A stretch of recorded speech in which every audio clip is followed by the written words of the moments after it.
जय मित्रांनो, स्वप्न खाकीचं या चॅनलमध्ये आपल्या सर्वांचं सहर्ष स्वागत आहे। मित्रांनो, आज आपण एक महत्त्वाच्या विषयावर चर्चा करणार आहे की पोलीस भरतीची फॉर्म भरण्याची जी तारीख वाढवून दिलेली आहे त्यामुळे फॉर्मची संख्या किती पटीने वाढू शकते, त्याचबरोबर आणि किती टक्के मुलं बाकी आहेत ज्यांनी फॉर्म भरले नाहीत। तर सविस्तर असं विश्लेषण आपण या व्हिडिओमध्ये करणार आहे। जर नवीन असाल तर नक्की चॅनलला सबस्क्राइब करा मित्रांनो, आणि एक लाईक करायला विसरू नका। तर चला आपण तुमचा वेळ न वाया घालता आपण व्हिडिओला सुरुवात करू की बघा मित्रांनो, फॉर्म भरण्याची तारीख वाढल्यामुळे अर्जांची संख्या वाढणार का? तर बघा, तुम्हाला 7 तारखेपर्यंत फॉर्म भरण्याची मुदतवाढ दिलेली आहे। तुमची जी शेवटची तारीख आहे मित्रांनो ते 7 डिसेंबर हे देण्यात आलेली आहे। तर बघा, त्यामध्ये तुम्हाला किती पटीने अर्ज तुमच्या जिल्ह्यामध्ये किंवा कोणत्याही जिल्ह्यामध्ये येऊ शकतात की आणि किती मुलं फॉर्म भरायचे बाकी आहेत, तर आपण एक सविस्तर विश्लेषण करू जेणेकरून तुम्हाला समजेल की किती मुलं पोलीस भरती बघणारे आणि फॉर्म भरायचे बाकी आहेत की किती जणांनी भरले आहेत, त्या जिल्ह्यामध्ये जे अर्ज वाढत आहेत ते नेमके कोणती मुलं अर्ज टाकत आहेत, या सगळ्या गोष्टीवर आपण सविस्तर विश्लेषण करणार आहे मित्रांनो। तर बघा, आता जे मुलं फॉर्म भरत आहेत तरी ते मुलं प्रॉपर भरती करणारे जे आहेत ते अगोदरच फॉर्म भरून घेतलेला आहे मित्रांनो, की 90% मुलांनी तर आधीच फॉर्म भरून घेतलेला आहे आणि जे 30 तारखेची लास्ट वाट बघत होते ते 10% भरती करणारे मुलं असू शकतात। तर बघा, आता त्यांनीही फॉर्म भरून घेतला असेल किंवा ते 7 तारखेची परत वाट बघत असतील, कारण आता परत कोणत्या जिल्ह्यामध्ये किती अर्ज आले ते बघून आम्ही फॉर्म भरणार याची वाट बघत असतील। त्यानंतर बघा, आता कोणती मुलं येऊ शकतात की ज्यांना पोलीस भरती करण्याचा पोलीस भरतीचा काही संबंध नाही, काही नॉलेज नाही, असे सुद्धा मुलं आता फॉर्म भरणार आहेत मित्रांनो।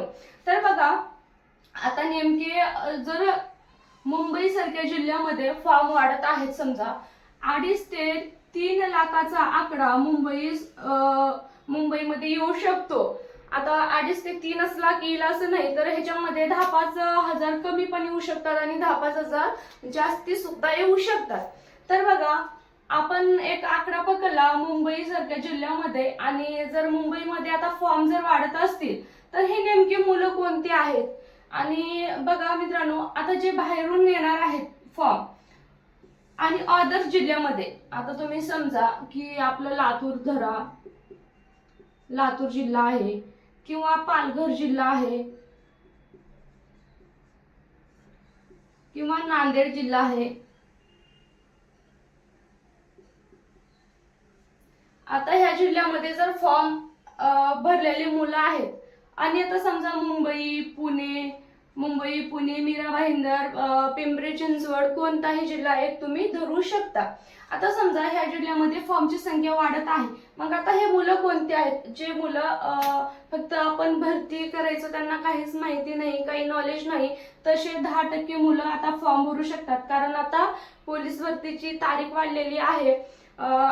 चला भरू, आपली हाईट बसू शकते आणि तुम्ही ज्या दिवशी फॉर्म भरतात त्याच्या दुसऱ्या दिवसापासून रनिंगला सुरुवात करतात आणि मग त्यांनी ठरवतात फिजिकल मध्ये आपण जर पास झालो, लेखीसाठी क्वालिफाय झालो तर आपण लेखीची तयारी करू शकतो, असे सुद्धा फॉर्म भरतात मित्रांनो। आता चला त्यानंतरच बघायचे आपल्याला दुसऱ्या 90% कोण मुलं असणार आहेत। त्याच्यामध्ये मित्रांनो, काही जे मुलं आहेत ते शेवटची तारीख कधी निघणार आहे, शेवटची तारीख कधीपर्यंत आहे हे वाट बघत बसलेले, किंवा शेवटच्या तारखेला किती फॉर्म येतील आणि आम्हाला ज्या जिल्ह्यामध्ये अर्ज भरायचे असेल 2-3 जिल्हे निवडून ठेवतात आणि त्या जिल्ह्यामध्ये किती अर्ज येऊ शकतात असा विचार करून बसलेले मुलं ह्याच्यामध्ये मित्रांनो असू शकतात।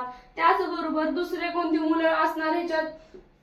तर आता बघा, ह्या जिल्ह्यामध्ये जे फॉर्म भरून टाकलेत त्यांनी, आता फॉर्म भरलेत की समजा पालघर या जिल्हा आहे, तिथं एक आपण फॉर्मची संख्या धरू की 15,000 मित्रांनो, 15,000 आपण फॉर्मची संख्या धरणार आहे की पालघरमध्ये. आता ही आकडा करेक्ट राहील असं काही नाही, हे आकडा करेक्टही राहू शकतो आणि ह्याच्यापेक्षा कमी असतील हे माहिती नाही, पण आपण एक अंदाज धरलेला आहे.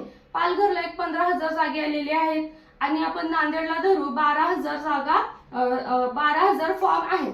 तर बघा, जे मुलं पालघरला फॉर्म भरलेला होता त्यांना वाटते की मुंबईला एवढे शेवटच्या तारखेपर्यंत की बाबा आम्ही एवढा आकडा धरला होता, तिथपर्यंत फॉर्म येतील आम्हाला वाटलं होतं, पण आता तो आकडा पार होत नाही. तर मुंबईला पाहिजे तेवढे फॉर्म पडले नाहीत किंवा पुणे, पिंपरी चिंचवड, ठाणे या ठिकाणी त्याने जो जिल्हा निवडला. तर चला आपण इथला फॉर्म कॅन्सल करू आणि आपण तो त्या जिल्ह्यामध्ये भरू, की काय होणार आहे. असं करून सुद्धा त्या जिल्ह्यातले मुलं वेगवेगळ्या जिल्ह्यामध्ये विभाजन मुलांचं होणार आहे, कारण ते आता जिल्ह्यामध्येच फिरणार आहेत मित्रांनो. महाराष्ट्रातले जेवढे जिल्ह्यामध्ये भरतीचे फॉर्म टाकलेत मुलांनी, त्याच्यामधले तो हा जिल्ह्यातला फॉर्म कॅन्सल करेल, त्या जिल्ह्यामध्ये टाकेल, अशा पद्धतीने आता मुलं करत आहेत. आता बघा, पालघरचं समजा गेले, अशा पद्धतीने पालघरचे जर 1,000 मुलं इकडे तिकडे जर फॉर्म परत भरले कॅन्सल करून, तर इथे किती राहणार आहेत, तर 14,000 मुलं राहणार आहेत.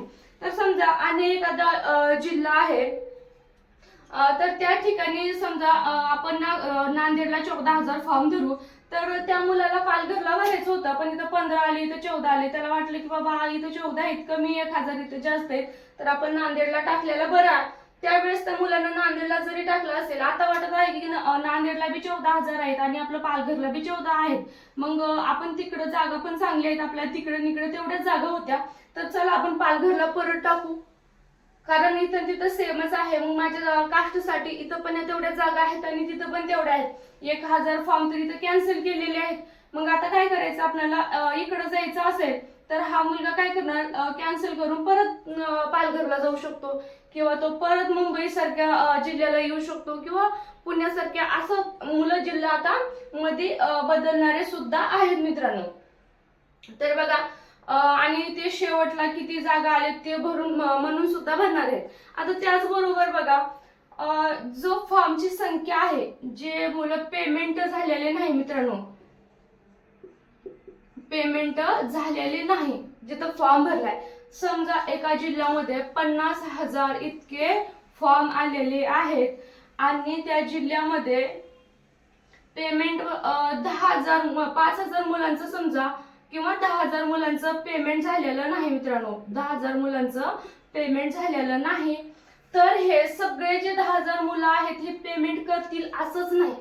कारण बघा, मुलं काय करत आहेत की कोणाचाही त्यांचे मित्र असू द्या किंवा बहीण भाऊ, कोणाचा पण आधार कार्डाचा जो त्यांचा मोबाईल नंबरला आधार कार्ड लिंक ज्यांचा आहे ते घेत आहेत आणि त्यांच्या आधार कार्डचा नंबर आणि मोबाईल नंबर टाकत आहेत, आणि बाकीचं जे 10वी 12वीचे जे मार्क बिंब आहेत, बाकीचे जे आहेत नंबर, ते त्याने चुकीचं काही टाकतील किंवा त्यांचे डॉक्युमेंट असेल तर टाकत आहेत, किंवा फेक काही टाकून ते फॉर्म भरत आहेत. आणि ज्या वेळेस त्यांना ऍप्लिकेशन अर्ज आला तोपर्यंत भरत आहेत आणि त्यांना समजत आहे की ह्या जिल्ह्यामध्ये एवढे अर्ज आले, तिथं त्याने पेमेंट करत नाही आहेत मित्रांनो. तर त्यांना एक आकडा समजत आहे की बाबा ह्या जिल्ह्यामध्ये एवढे अर्ज आलेले आहेत, असं बघण्यासाठी सुद्धा मुलं काय करत आहेत, फॉर्म भरत आहेत दुसऱ्यांचे, आणि मग ते पेमेंट करत नाहीत.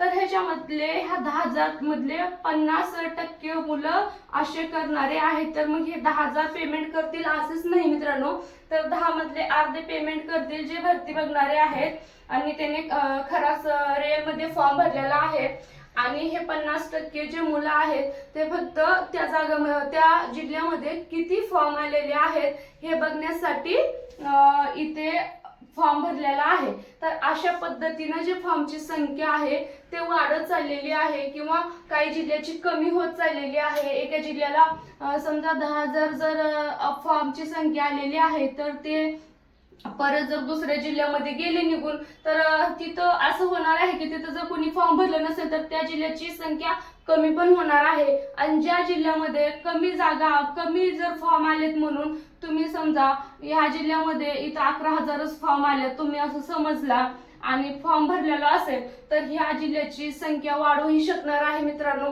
तर आता तुम्ही बघा, तुम्हाला त्या जिल्ह्यामध्ये फॉर्म ठेवायचा आहे का तुम्हाला जिल्हा चेंज करायचा आहे, तर तुम्ही जरी काही केलं तर मित्रांनो फॉर्म आता जे जिल्ह्यातल्या जिल्ह्यामध्येच फिरणार आहेत. तर कोणत्या जिल्ह्यामध्ये कमी होऊ शकतात आणि कोणत्या जिल्ह्यामध्ये जास्ती होऊ शकतात. तर बाहेरचे आता जे दुसरे पोलीस भरतीला फॉर्म एक्स्ट्राचे येतील असं म्हणणारे आहेत, तर ते एक्स्ट्राचे येणार नाही जास्ती फॉर्म. आणि जर आले तरीही तुम्हाला त्यांचं काही कॉम्पिटिशन नाही. ते आता उद्यापासून आज फॉर्म भरतील, उद्या ग्राउंडला सुरुवात करतील आणि मग जेव्हा ग्राउंडला क्वालिफाय होतील तेव्हा लेखीची तयारी करतील अशा विचारानं आलेले असतात. तर तुम्हाला ह्या पद्धतीनं तुमचे फॉर्मची जी संख्या आहे वाढत चाललेली आहे. तर तुम्ही बघा की तुम्हाला फॉर्म त्या जिल्ह्यामध्ये ठेवायचा आहे का चेंज करायचा आहे. तर बघा मित्रांनो, हे एक आपण तुम्हाला समजेल असं एक विश्लेषण करून सांगितलेलं आहे की मुलांचं वाटतं की आता फॉर्मची संख्या वाढणार आहे का मॅडम, की आणि मुलं फॉर्म भरतील का. तर बाकी भरणारे मुलं ते इतके भरती करणारे नसणार आहेत, कारण ज्यांना भरती करायची आहे ते शेवटच्या तारखेपर्यंत वाट बघितलेली आहेत. मग जर तारीख पुढे लांबली तर ते मुलं सुद्धा थांबलेले आहेत की शेवटच्या तारखेला परत आपण फॉर्म भरू या कारणाने. तर बघा मित्रांनो, व्हिडिओ आवडला असेल, तुम्हाला याच्यातलं समजलं असेल तर नक्कीच एक लाईक करून द्या. आणि मित्रांनो, भेटूया असेच नवीन टॉपिकवर. तुम्हाला चांगलं समजेल असं समजवण्याचा प्रयत्न करून चांगले असे टॉपिक घेऊन भेटू मित्रांनो आपण पुढील व्हिडिओमध्ये.